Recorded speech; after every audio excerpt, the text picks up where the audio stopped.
It started as a perfect afternoon, kids laughing, the smell of burgers on the grill, and a family enjoying a warm day in their own backyard. But then the mood shifted. A neighbor, watching from a distance, didn't like what they saw. A black family having a barbecue. Something about it didn't sit right with them. So, they did what they thought was necessary. They called the police. What they didn't know was that the man flipping burgers, the father of this family, wasn't just anyone. He was a police captain, a man who had dedicated his life to serving and protecting his community. And now, his own home was the scene of a call that never should have happened. As the sirens got closer, tension filled the air. The family noticed. The kids grew quiet. And the father, he was about to come face to face with the very system he worked within. As the sound of approaching sirens grew louder, the father, Marcus, stood frozen for a moment. His heart raced, not because he was afraid, but because of the absurdity of it all. His family had lived in this neighborhood for years. His kids played with the neighbors' kids. They had been nothing but kind, yet here they were, under the watchful eyes of someone who didn't know them, who saw them through a lens of suspicion. His wife, Tasha, noticed the tension on his face and walked over. "What's going on?" she asked softly, trying to keep the calm. Marcus didn't answer right away. He could feel the weight of the situation, his role as a father and a police officer, coming into sharp focus. Should he reveal his identity right away, or let the situation unfold? The kids huddled closer, sensing the change in the air. They had no idea why the sirens were coming, but they could feel the unease. The sirens grew deafening as the squad car pulled up in front of the house. Marcus could feel the eyes of the neighborhood burning into his back, even though no one had the courage to approach. His mind raced. Should he step forward, reveal who he was, and stop this before it went any further? Or was it too late? The call had already been made, and he couldn't take back the fact that his family was under suspicion for something as simple as having a barbecue. Tasha looked at him, her expression shifting from confusion to something else, something more urgent. She knew how easily situations like this could escalate. "You need to handle this carefully," she whispered, barely audible. Marcus nodded, but he didn't move right away. He watched the officer step out of the car. A young cop, eyes wide, not quite sure what to expect. This wasn't what he had signed up for. The neighbor, Karen, stood by her window, watching the scene unfold, arms crossed. She felt justified in her actions. After all, she was only concerned for the neighborhood, right? What were they doing, grilling on a random Tuesday afternoon? Her mind raced with the possibility of what could have been happening behind that fence. "Better safe than sorry," she muttered under her breath. Meanwhile, the kids looked at their father with confusion, unable to understand why the mood had shifted so suddenly. All they knew was that the world outside their backyard, the one they thought was safe and familiar, wasn't always what it seemed. Marcus took a deep breath. His job was to protect people, but today, it seemed like he had to protect his own family from the very system he served. He stepped toward the officer, his voice calm but firm. But inside, he was torn. Would this moment define his trust in the system he had worked so hard to uphold? Would it define his relationship with his neighbors? Would he ever look at them the same way again? The tension was palpable, and as the officer took his first steps toward him, Marcus knew one thing for certain: everything was about to change. Marcus took another step forward, the weight of the officer's gaze heavy on him. He could see the hesitation in the young cop's eyes. Was he going to treat this like any other call, or was he starting to recognize the absurdity of the situation? The officer's hand hovered over his radio, fingers twitching as if ready to report something. Marcus could feel his stomach tighten, but he stayed calm. Tasha, still standing by the grill, shot a glance toward Karen, whose eyes were glued to the scene. The tension between them was palpable. Tasha could almost hear the thoughts running through Karen's mind, judging every move, every breath. Karen had made the call, and now she was waiting, watching, like a spectator at a show. But this wasn't a show. This was real life. And Tasha wasn't about to let her or anyone else think they could control the narrative of her family's day. The kids had gathered near the back door, peeking out, eyes wide with confusion and fear. They had never seen their father like this, usually so composed, so confident. But now Marcus stood frozen, locked in a battle that had nothing to do with justice and everything to do with assumptions, fear, and a history that none of them could escape. The officer took another step closer, his eyes scanning Marcus as if trying to make sense of the situation. "Is everything all right here, sir?" the officer asked, his voice strained. Marcus could feel a familiar pull to assert his authority, to reveal who he was and end this. But the words wouldn't come. The officer didn't know him. He didn't know his story, his life, or the struggles he had faced. To the officer, he was just another black man, standing in front of a house that had made someone uncomfortable. Was that all it took? A call from a neighbor to cast a shadow over a man's entire life. Marcus looked at the officer, locking eyes with him for the first time. For a moment, the world seemed to stop. The only sound was the crackle of the grill and the distant hum of the neighborhood. He wasn't just worried about what was happening now. He was worried about what this moment would mean for his kids. What would they remember from this day? How would they see their father, the man they admired, when they looked back? Tasha moved toward him, her voice steady but urgent. "Marcus," she whispered, "tell him. Now." But before Marcus could respond, a new sound sliced through the air. A second squad car, another officer, and then another. The tension shifted, the weight of it now doubled. The air seemed to grow thick, the heat from the grill now mixing with a growing sense of dread. This wasn't just about a barbecue anymore. It was about something deeper, something that no one could have predicted when they decided to call the police. The second squad car screeched to a halt just behind the first, its tires kicking up gravel as it came to a sudden stop.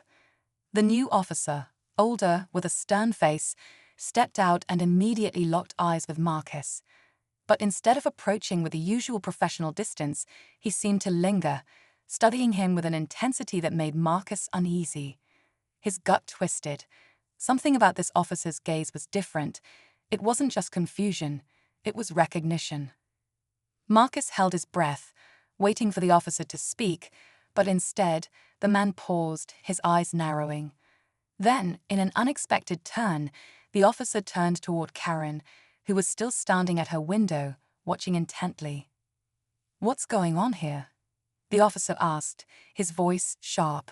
"You called us." Karen looked startled, thrown off by the officer's sudden shift in focus. "Ah, yes, I did," she stammered.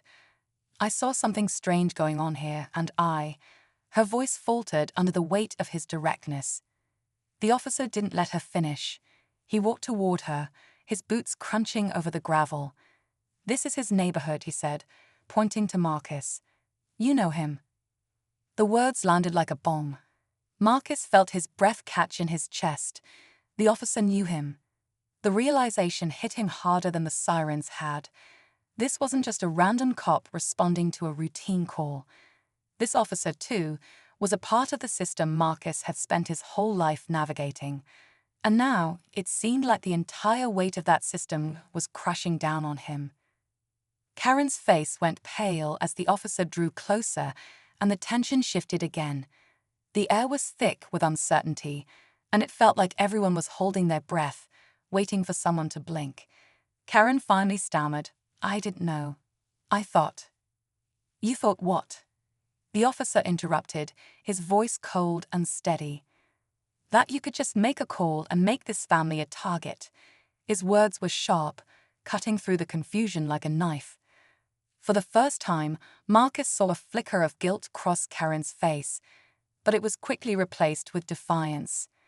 "I was only trying to make sure things were safe," she said, trying to stand her ground. The officer shook his head. "Safe? You don't know what safe means, do you?" He turned to Marcus, his expression softening, then looked back at Karen with contempt. "You know who this man is. He's been a captain for years.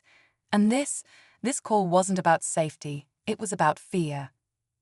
Marcus couldn't believe what was happening. The officer, a stranger just moments ago, had just called out Karen for what it was, racial profiling. But the weight of it all was still there. The second officer didn't have to say a word. The look in his eyes spoke volumes. This moment was becoming something far bigger than just one call. The stakes had just gone up, and Marcus knew it. The neighborhood had just witnessed a truth they hadn't been prepared for, and whatever happened next would echo long after the sirens faded. The silence hung in the air for a moment, thick and suffocating, as the officer's words sank in. Karen stood there, her eyes wide, her hands still hovering near her phone, the one she'd used to make the call. Marcus felt a mix of relief and anger stir inside him. He'd been seen. For once, someone had recognized the injustice, the fear that had led to this moment. But it wasn't enough. The damage had already been done, and the impact of this event would linger far longer than the apology that was coming. Marcus. Tasha's voice pulled him from his thoughts. He turned to see her looking at him, eyes steady and unwavering. She knew the gravity of the moment, too. The officer who had first approached them now seemed to be at a loss, unsure of how to proceed. The second officer, the one who had called out Karen, turned to him, giving a sharp nod. It was clear the situation had shifted. The young officer was now just as uncomfortable as Karen, unsure whether to stand by her or walk away from this. "We're done here," the second officer said, his voice firm. "There's nothing to see." Karen opened her mouth to protest, but the words caught in her throat. The officer had made it clear. This was over. She was outmatched, standing alone in the face of a truth she hadn't expected. The truth that her assumptions had been wrong, that the man she called the police on wasn't just any black man, but a man who had worked tirelessly for this community, whose reputation wasn't up for debate. Marcus stood still, his chest rising and falling as he processed everything. For a moment, the world around him seemed to slow. His eyes met the officer's once again, and the brief exchange between them held so much unspoken meaning. The officer wasn't just protecting Marcus. He was protecting the idea of what justice should look like, something that hadn't always been so clear in Marcus's life. But just as things were beginning to settle, Marcus heard a new sound, a voice, not from the officers or Karen, but from behind him. "Dad." It was his son, Ethan, stepping forward cautiously, his small voice carrying across the yard. "Are we okay?" Marcus turned, and the sight of his son, his innocent, wide-eyed son, struck him with a deep, unspoken pain. Ethan had seen all of this unfold, witnessed the unease in his father's eyes, and felt the weight of this moment, though he didn't fully understand it. "We're fine, buddy," Marcus said, kneeling down to meet his son's gaze, his voice thick with emotion. But before he could stand up, something unexpected happened. Karen, who had been silent, suddenly stepped forward, her expression shifting again, this time towards something softer, almost apologetic. She began, but her words faltered. "I didn't mean for it to go like this." Marcus stood up, not sure how to respond. Was this an apology? Was it genuine or just a hollow attempt to ease her own discomfort? He didn't know. He didn't care either. The damage was done, and the truth was clear. Some things could never be undone. But then, just as Marcus was about to speak, the second officer who had stepped up earlier turned toward him one last time. "You know," the officer said quietly, "this doesn't have to be the end of this. If you want to make sure nothing like this happens again, there's a process. We'll support you. We'll back you up." Marcus stared at the offer hanging in the air like a lifeline. But he didn't reach for it. Not yet. The weight of the day had settled deep in his bones. What had happened in his backyard wasn't just a mistake. It was a reminder of the work still left to be done. As the sirens finally faded into the distance, Marcus glanced over at Tasha. She was looking at him with a mixture of relief and resolve. The world might never fully understand what they'd gone through today, but they would keep moving forward, together, their heads held high. And as for Karen, standing there with her hands still trembling, Marcus couldn't help but wonder if she would ever really understand the impact of her call. Maybe, just maybe, this was a turning point for all of them. As the officers left, the air around Marcus and his family seemed to clear. though the tension still lingered. Marcus held Ethan close, feeling his son's small hand grip his tightly. Tasha, standing beside him, gently placed a hand on his shoulder, her presence grounding him. They didn't need to say much. Today's events had already spoken volumes.